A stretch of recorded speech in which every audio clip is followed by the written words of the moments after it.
Good morning! Kapag binigyan kami ng wisdom ng Panginoon, bakit hindi niyo subukan? Kayanin, kayo naman ang magpayaman, magpagaling sa thousands of millions of people na nasa harapan mo ngayon. Hindi siya madali kasi mga buhay na ng maraming tao ang umaasa sa amin. Magpawan niya pa lang po tayo. Napakasarap tingnan, napakasarap sa pakiramdam na marami nang gumagaling.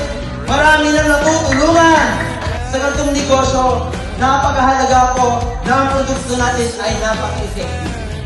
Ang mga tao nag-testimony po na yan, hindi po namin sila personally kilala. Naririnig na lang namin dito sa harapan. Nagugulat na lang po kami na ito na pala ang nagagawa ng produkto natin na pinagsaluhan lang natin 2 years ago. Ito na sila, gumagaling na po. Alam niyo ho, ito pa lang po para sa amin. Ay masaya na po ang lumikha sa atin. Bakit? Kami ang instrumentong ginamit niya para mayroong magamit isang produkto na lahat ng mga tao na hindi kaya magpagpa-hospital, may chance silang gumaling sa ating product na yung Bausitas at lahat ng klaseng produkto natin. Could you imagine?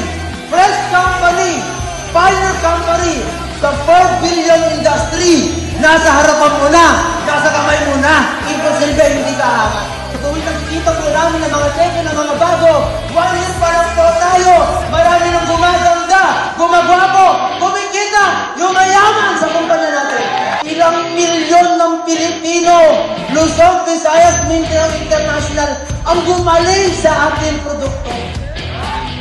5 years, 10 years from now, ilang milyon ng Pilipino ang mabigyan ng opportunity ng DCS na yumaman sa kumpanya po natin.